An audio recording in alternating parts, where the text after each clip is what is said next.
Hello प्यारे बच्चों, आज हम वीडियो के इस भाग में पहले चैप्टर वैद्युत आवेश तथा वैद्युत क्षेत्र से संबंधित कुछ अंकित प्रश्नों को हल करने का प्रयास करेंगे। इसके पहले आपसे हमारी चर्चा हो चुकी है पहले के वीडियो में कि वैद्युत क्या है, वैद्युत आवेश क्या है, आवेश का क्वांटीकरण क्या है, कूलॉम का नियम क्या है। फिर से एक बार समराइज कर लेते हैं न्यूमेरिकल्स पर आने के पहले। सबसे पहले वैद्युत, तो वैद्युत के बारे में बताया गया है वैद्युत वस्तुओं का गुण है जिसके कारण वस्तुएं अन्य वस्तुओं को अपनी ओर आकर्षित अथवा प्रतिकर्षित करती हैं। ये गुण घर्षण से उत्पन्न होता है, अतः घर्षण को ही वैद्युत कहते हैं। जो वस्तुएं इस गुण को ग्रहण कर लेती हैं उन्हें हम आवेशित अथवा वैद्युतमय वस्तुएं कहते हैं।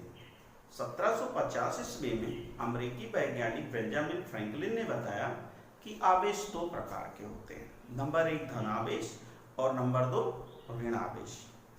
अगर समान प्रकृति के आवेश हैं तो उनमें प्रतिकर्षण का बल लगता है, जबकि विपरीत प्रकृति के आवेशों में आकर्षण का बल होता है। आवेश की उसी में से एक प्रॉपर्टी है आवेश का क्वांटीकरण। आवेश का क्वांटीकरण आवेश को अनिश्चित रूप से विभाजित नहीं किया जा सकता, अर्थात किसी भी वस्तु पर आवेश की मात्रा स्मॉल ई के पूर्ण गुणज में होती है, जहां स्मॉल ई बराबर 1.6 × 10⁻⁻19 कूलॉम होता है। अर्थात किसी भी वस्तु पर आवेश की मात्रा Q बराबर Ne होती है। आवेश के इस गुण को हम आवेश का क्वांटीकरण कहते हैं। इस फार्मूले से रिलेटेड कुछ सिंपल क्वेश्चन है, उनको देखते हैं। इसमें थोड़ा सा आपको ध्यान देना है कि इस फार्मूले से जो भी रिलेटेड क्वेश्चन होंगे उसमें या तो आपसे वस्तु पर आवेश की मात्रा पूछेगा और प्रकृति पूछेगा, या कहेगा कितने इलेक्ट्रॉन वस्तु को दिए गए या वस्तु से कितने इलेक्ट्रॉन निकाले गए। इस तरीके से क्वेश्चन बनेंगे। तो यहाँ पर यदि किसी भी वस्तु में इलेक्ट्रॉन की कमी होती है तो वस्तु की प्रकृति जो होगी धनात्मक होगी। यदि इलेक्ट्रॉन की कमी हो रही है तो प्रकृति उसकी धनात्मक होगी, और कमी हो रही है तो द्रव्यमान में भी थोड़ा बहुत कमी हो जाएगी। आपको याद रखना है, यदि इलेक्ट्रॉन की संख्या अधिक हो रही है तो इसका मतलब वस्तु को इलेक्ट्रॉन दिए जा रहे हैं, अर्थात वस्तु इलेक्ट्रॉन ग्रहण कर रही है। ऐसी स्थिति में वस्तु की जो प्रकृति होगी ऋणात्मक होगी, और यदि वस्तु में इलेक्ट्रॉनों की संख्या ज्यादा है तो वस्तु की प्रकृति तो ऋणात्मक होगी तथा द्रव्यमान भी कुछ बढ़ जाएगा। लेकिन जैसे ये दो वस्तुएं हैं, तो मान लीजिए दो वस्तुएं, इनको आपस में रब किया जाए, घर्षण किया जाए, तो एक वस्तु से जितने इलेक्ट्रॉन दूसरी वस्तु में स्थानांतरित होंगे, कहने का मतलब जितने इलेक्ट्रॉन A से B में जाएंगे उतने इलेक्ट्रॉन B से A में, एक में कमी होगी तो एक में वृद्धि होगी। एक पर धनावेश आ जाएगा तो दूसरी वस्तु पर उतना ही प्रकृति का ऋण आवेश आ जाएगा। अब सपोज कर लेते हैं इस क्वेश्चन में हम एक क्वेश्चन लेते हैं और इस क्वेश्चन को एक क्वेश्चन हम सॉल्व करते हैं आपके सामने। उसके बाद में कुछ क्वेश्चन आपको दिए जा रहे हैं बोर्ड पर, उन्हें आप सॉल्व करने का प्रयास कीजिएगा। जैसे पहला क्वेश्चन मान लीजिए हम सॉल्यूशन लेते हैं कि किसी वस्तु पर 2.4 × 10⁻24 2.4 × 10⁻⁻24 कूलॉम का धनावेश। अब यहाँ पर ऋणावेश भी हो सकता है। किसी वस्तु पर 2.4 × 10⁻⁻24, किसी भी वस्तु पर 2.4 × 10⁻⁻24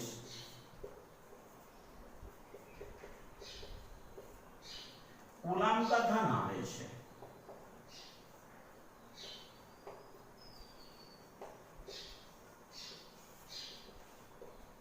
तो कहता है कि वस्तु पर कितने इलेक्ट्रॉनों की कमी या अधिकता है। तो वस्तु में कितने इलेक्ट्रॉनों की कमी या अधिकता है, यानी हमसे स्मॉल ई पूछ रहा है, और कमी है या अधिकता है। चूंकि धन आवेश है तो धन आवेश है तो स्पष्ट है कि इलेक्ट्रॉन की कमी हो जाएगी। धन आवेश है तो यहाँ से हमें क्या मिलेगा कि इलेक्ट्रॉन की कमी हो जाएगी। तो प्रकृति धन आवेश से तो कमी अधिकता पूछ रहा है तो इलेक्ट्रॉन की कमी हो जाएगी। और स्मॉली हम हर एक क्वेश्चन में यही रखेंगे 1.6 × 10⁻⁻19 कूलम। अब हमारे पास फार्मूला है Q बराबर N, Q equal to N से N इक्वल टू हो जाएगा Q/E, और Q की वैल्यू हमारे पास है 2.4 × 10⁻24 अपान 1.6 × 10⁻19। इसको हम सॉल्व कर लेंगे तो दशमलव हट जाएगा, ये आ जाएगा 24/16 × 10⁻24 और यहाँ माइनस घात है तो ऊपर जाकर के ये प्लस हो जाएगी घात 19। तो इस तरीके से हमारा ये आंसर इसको सॉल्व कर लेंगे हम चाहें तो। 4 चौके 16 और 4 छक 24, 4 एकम 4, 4 एकम 4, 2 6 हो गई 20 हो गया, 4 पंचे 20। तो इस प्रकार से आया 1.5 × 10⁻19 और 24। तो यहाँ पर देखिए माइनस है तो 24 में से 19 घट जाएगा तो ये बचेगा -5। -5 इलेक्ट्रॉन, अब यहाँ पर धन आवेश है तो -5 इलेक्ट्रॉन की कमी हो जाएगी। और अगर यहीं पर कहता कि नहीं यहाँ ऋण आवेश है तो यहाँ पर क्या हो जाती, वृद्धि हो जाएगी। इस प्रकार से ये क्वेश्चन जो आपको दिए गए हैं उन्हें सॉल्व करने का प्रयास कीजिएगा। आवेश के क्वांटीकरण से संबंधित कुछ प्रश्न बोर्ड पर आपको दिखाई दे रहे हैं, उनको हल करने का प्रयास कीजिएगा। अब आगे क्वेश्चन हम कूलाम के नियम के बारे में चर्चा करेंगे। कूलाम के नियम से संबंधित कुछ प्रश्न हैं, उनके बारे में भी चर्चा करेंगे। तो सबसे पहले हम कूलाम के नियम के बारे में देख लेते हैं।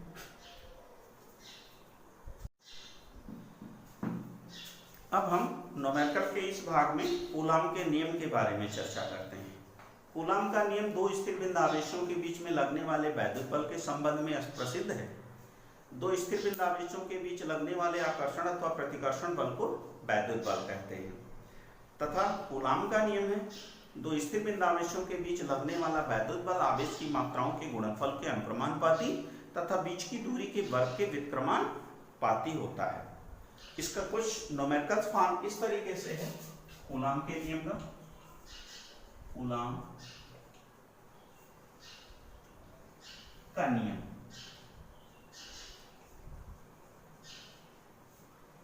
इस तरीके से F वैद्युत बल F बराबर वैद्युत बल F बराबर K Q1 × Q2/R²।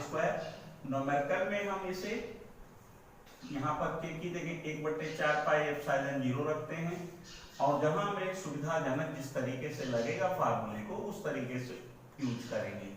यहाँ पर हम लिखते हैं 9.0 × 10⁹ Q1 Q2/R²। तो इस तरीके से ये कूलाम का नियम है। जैसे हमें सुविधाजनक जहां होगा तीनों में से हम कोई यूज कर सकते हैं। जैसे अगर न्यूमेरिकल वैल्यू दी है, बल निकालना है तो ये लगाएंगे Q1 Q2, ये 9.0 × 10⁹ Q1 Q2/R², या ये लिखेंगे अगर वैसी वैल्यू ऑर्डिनरी दी है। अब यहाँ पर हमें कूलाम के नियम में दिशा को ज्ञान जरूरी है। तो हमने बताया था परीक्षण आवेश के बारे में। एकांक परिमाण के धन आवेश को हम परीक्षण आवेश कहते हैं। परीक्षण आवेश हमेशा धनात्मक होता है और ये मानते हैं कि अपना वैद्युत क्षेत्र उत्पन्न नहीं करता, यानी जिस पॉइंट पर हम वैद्युत बल की गणना करेंगे उस पॉइंट पर जो आवेश होगा ये मानेंगे कि वो अपना वैद्युत क्षेत्र उत्पन्न नहीं कर रहा है, अर्थात वो बल आरोपित नहीं कर रहा है, उसके कारण और जो आवेश है उन पर बल लगेगा। तो इस तरीके से आइए बात करते हैं।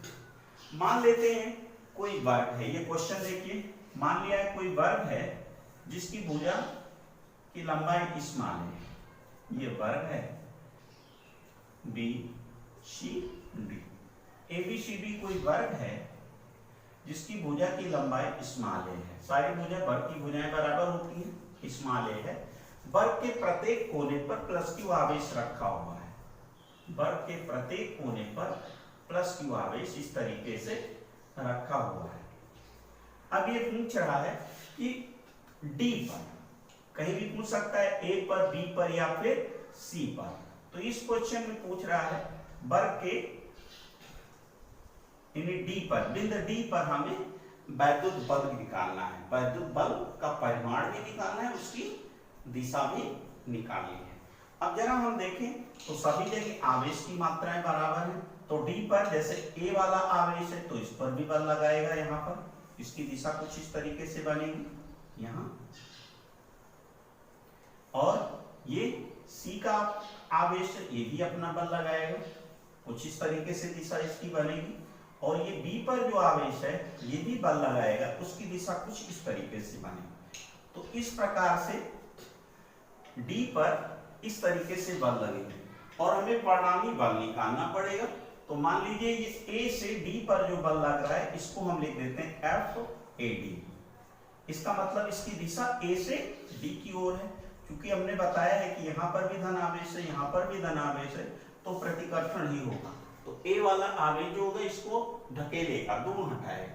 इसी तरीके से यहाँ पर जो आवेश है, इस आवेश के बारे में भी बात कर लेते हैं, इस आवेश के बारे में बात कर लेते हैं। तो इसके कारण भी बल यहाँ पर होगा, इसको हम सी डी लिख देते हैं, एफ सी डी। और ऐसे बी से डी पर भी बल लगेगा, इसकी दिशा कुछ ऐसे होगी, इसको हम बी डी लिख देते हैं, एफ बी डी। अब हमें डी पर बलों का परिणामी निकालना है। तो इसके कारण सबसे पहले हम एफ ए डी निकालते हैं, F A into D. F A D बराबर हमारा हो जाएगा के, यही रखते हैं। यहां पर भी क्यू आवेश है, यहां भी क्यू आवेश है, तो क्यू इंटू क्यू अपान ए भुजा वर्ग की ए है, यानी एडी का स्क्वायर होगा, एडी स्क्वायर। तो इस तरीके से हमारा एफ ए डी बराबर आ जाएगा, एफ ए डी बराबर आ जाएगा के क्यू स्क्वायर बटे ए स्क्वायर। क्योंकि वर्ग की भुजाएं बराबर होती हैं, ए बी बराबर हो जाएगा सी डी और बराबर हो जाएगा बी सी और बराबर हो जाएगा ए डी, और ये बराबर हो जाएगा स्मॉल ए, क्योंकि वर्ग की भुजाएं बराबर होती हैं। तो यहां पर हमने क्या निकाल लिया, एफ ए डी। इसी प्रकार से एफ सी डी निकाल लेते हैं। तो एफ सी डी ये भी यही निकल आएगा के इंटू क्यू अपान के Q square upon A square. दिशा इसकी ए से डी की ओर है, दिशा इसकी सी से डी की ओर दिशा है। अब हम बी डी निकाल लेते हैं, एफ बी डी। अब यहां पर एफ बी डी में ये भी हो जाएगा हमारा के, और यहाँ Q1 Q2 यानी क्यू स्क्वायर होगा। लेकिन यहाँ बी डी भुजा होगी, और ये भुजा ये है, तो वर्ग की ये विकर्ण होगा भुजा रूट 2। वर्ग का विकर्ण बराबर होता है भुजा रूट 2, तो ये 2 हो जाएगा। तो ये हो जाएगा a रूट 2 का स्क्वायर, चूंकि बी डी बराबर भुजा रूट 2, ये वर्ग का विकर्ण होता है, तो बी डी बराबर भुजा रूट 2 बराबर ये हो जाएगा a रूट 2। तो इस तरीके से हो जाएगा f बराबर एफ बी डी बराबर हो जाएगा K Q square upon A square to A square. तो इस तरीके से हमने निकाली।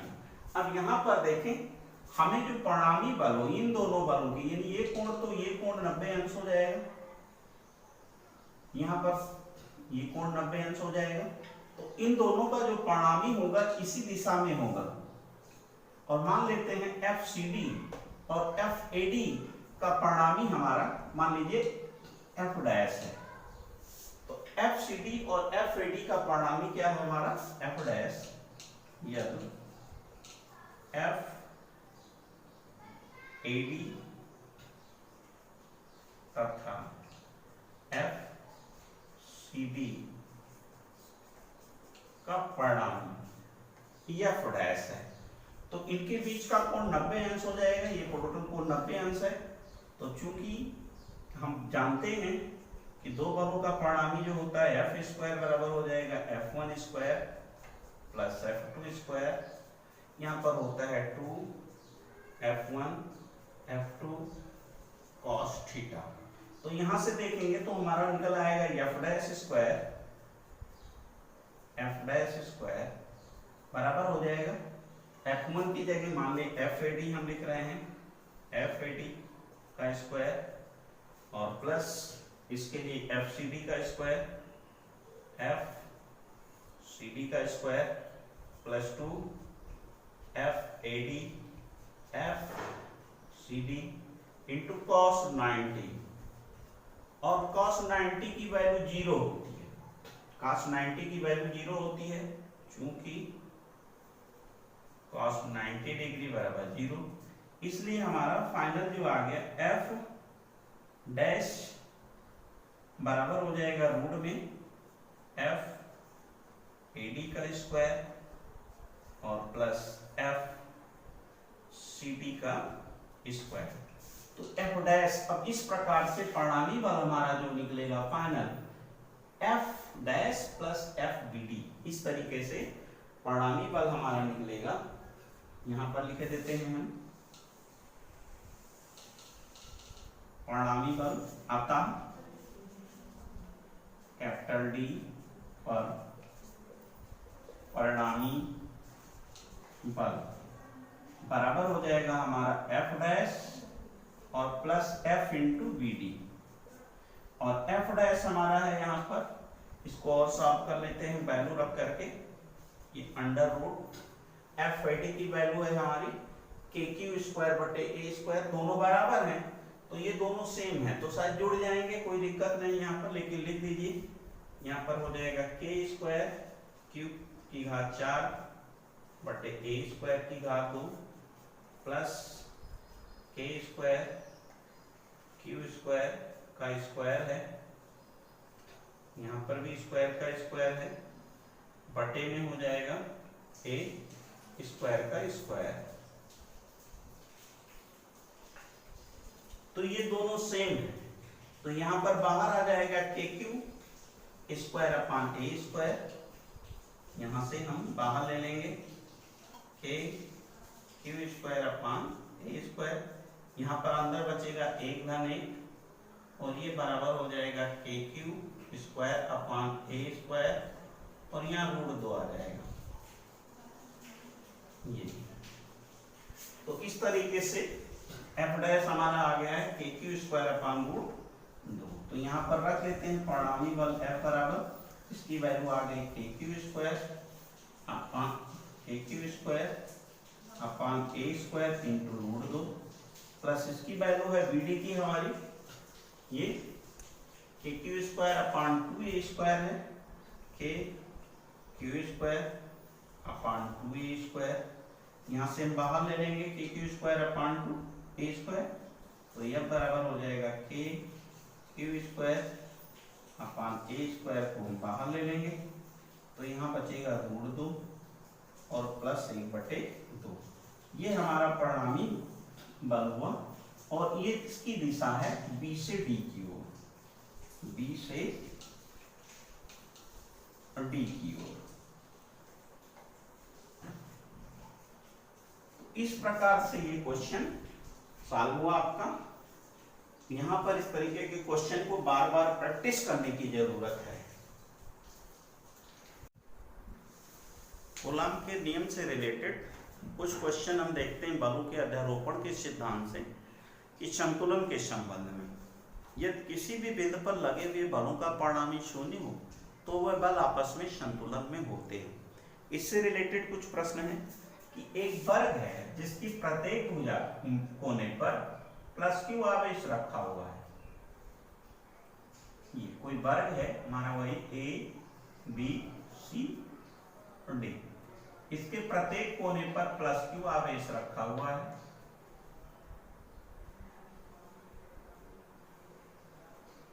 अब ये प्रश्न करता है कि वर्ग के केंद्र पर कितना आवेश रख दे, वर्ग के केंद्र पर कितना आवेश रख दें कि ये संतुलन में हो, कि पूरा का पूरा निकाय संतुलन में हो। प्रश्न इस तरीके से है कि ABCD कोई वर्ग है, वर्ग के प्रत्येक कोने पर प्लस Q आवेश रखा है संतुलन के लिए वर्ग के केंद्र पर कितना आवेश रखा जाए, यानी वर्ग के केंद्र पर कितना आवेश रख दें कि पूरा का पूरा निकाय हमारा संतुलन में।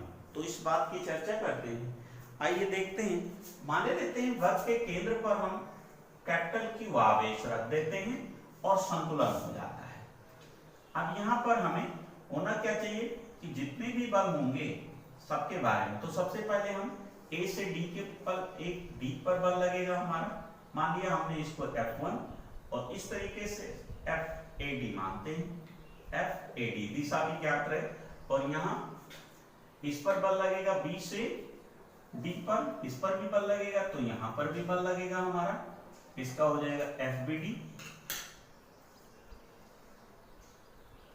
और यहाँ C के कारण इस पर बल लगेगा तो ये बल यहाँ हो जाएगा FCD। अब प्लस Q आवेश है, यहाँ पर भी बल है, तो इस पर जो भी बल होंगे, इस पर इसकी दिशा इधर है, तो यहाँ पर इनका भी परिणामी होगा, FCD और FAD का परिणामी भी इसी पर होगा, उसे सपोज करते हैं हम F डैश। अब इस प्रकार से यहाँ पर अगर संतुलन है तो इस दिशा में जितना बल लग रहा है उतना ही बल इस दिशा में होना चाहिए, ये। तो इसका मतलब हो गया ये बराबर होंगे, अर्थात इस कहने का मतलब होगा इसका और इसका योग जो होगा इसके बराबर हो जाएगा, अर्थात इन तीनों का जो परिणामी होगा वो शून्य होगा। तीनों का परिणामी क्या होगा? शून्य होगा। या संतुलन के लिए F डैश प्लस FBD और बराबर होगा ये इसके, मान लीजिए यहां से ले रहे हैं तो F मान लो ये वो है, केंद्र इसका हम L मान लेते हैं ताकि समझने में कोई दिक्कत ना है। तो कहने का मतलब बलों का परिणामी शून्य होना है, तो इसका मतलब इस दिशा में जो बल लगेगा इनका परिणामी F डैश होगा, तो F डैश प्लस FBD बराबर इसके बल के हो जाएगा, इसकी कौन से DL दिशा में। तो पहले हम इसकी बात कर लेते हैं। तो सबसे पहले हम निकाल लेते हैं FAD वही KQ स्क्वायर बटे A स्क्वायर, कोई दिक्कत नहीं है। ऐसे हम निकाल लेते हैं FCD ये भी हो जाएगा KQ square upon A square, और FBD निकाल लेते हैं FBD, तो FBD हो जाएगा KQ स्क्वायर अपान वर्ग है क्योंकि, तो वर्ग का भुजा A√2 होता है, तो A√2 का स्क्वायर। अब यहाँ पर चाहे आप लिख दें AB बराबर BC बराबर CD बराबर DA बराबर स्मॉल a, इसको हमने मान लिया है। तो यहाँ वर्ग का विकर्ण हो जाएगा, यानी BD बराबर भुजा√2 होता है तो ये हो जाएगा A√2। तो अब FAD और FCD का परिणामी, क्योंकि इसके पहले वाले क्वेश्चन में पढ़ चुके हैं, तो FAD तथा FCD का परिणामी, यहाँ पर हमने F डैश निकाला है, लिखा, तो F डैश बराबर वही हो जाएगा हमारा, निकालेंगे तो अंडर रूट में FAD का स्क्वायर प्लस FCD का square plus 2 FAD into FCD, और यहाँ पर cos 90 होगा क्योंकि इन दोनों के बीच का कोण 90 डिग्री है। तो इस तरीके से हमारा F आ जाएगा F स्क्वायर, F बराबर रूट में है ये, F डैश बराबर आ जाएगा, यहाँ पर ये दोनों सेम है, तो यहाँ पर हमारे ये बचेगा F, इसकी वैल्यू रख देते हैं तो ये हो जाएगा KQ square upon A square का स्क्वायर प्लस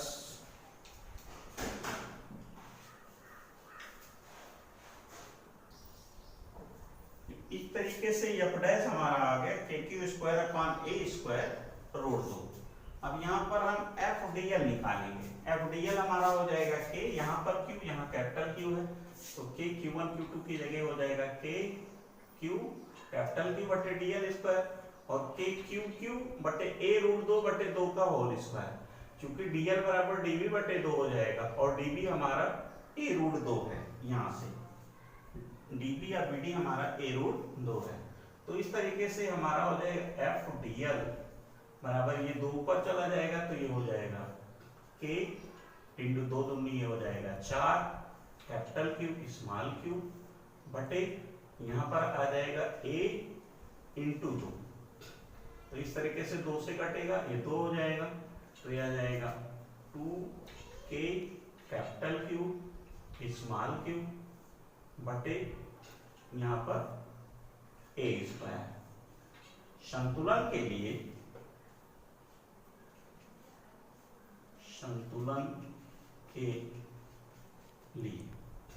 यहाँ पर इन सब का परिणामी शून्य होना चाहिए, यानी एफ डैश प्लस जितने भी बल लगे हुए हैं एफ बी डी और ये बल है जो हमारा एफ डी है बराबर 0 होना चाहिए। सबकी वैल्यू रख लेते हैं। इसकी वैल्यू आई है के क्यू स्क्वायर अपॉन ए स्क्वायर इंटू रूट 2 आया है, प्लस इसकी वैल्यू है हमारी एफ बी डी की ये के क्यू स्क्वायर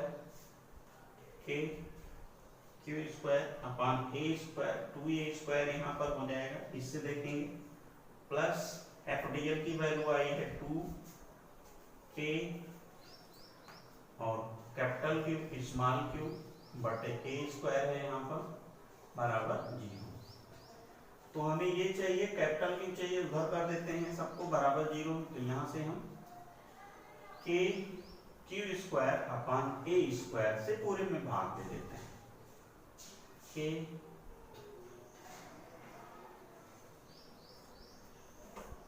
के क्यू स्क्वायर अपॉन ए स्क्वायर से भाग देने पर, तो यहाँ पर हमारा केवल रूट 2 बचेगा, यहाँ पर प्लस 1/2 बचेगा केवल, और यहाँ पर हमारा बचेगा क्योंकि भाग दिए हैं तो यहाँ पर ये के 2 बचेगा, के चल कट जाएगा, कैपिटल क्यू बचेगा और एक क्यू कट जाएगा। ये भाग देंगे तो एक क्यू कट जाएगा, ये ए स्क्वायर भी कट जाएगा, तो बटे में बचेगा हमारा स्मॉल क्यू ये बराबर 0। अब यहाँ पर ये हो जाएगा रूट 2 प्लस 1/2 बराबर यहाँ पर बचेगा 2 capital Q into Q small Q minus में, या कैपिटल क्यू बराबर आ जाएगा क्यू माइनस में क्यू बटे 2 और यहाँ पर रूट 2 प्लस 1/2। तो इस तरीके से क्यू का मान है ये। अब आप चाहें तो इससे और भी रिलेटेड क्वेश्चन सॉल्व कर सकते हैं। तक ये वीडियो देखिए, प्रैक्टिस कीजिए। ये दोनों क्वेश्चन बहुत महत्वपूर्ण है बोर्ड की दृष्टि से, इन्हें बार बार प्रैक्टिस करने की जरूरत है।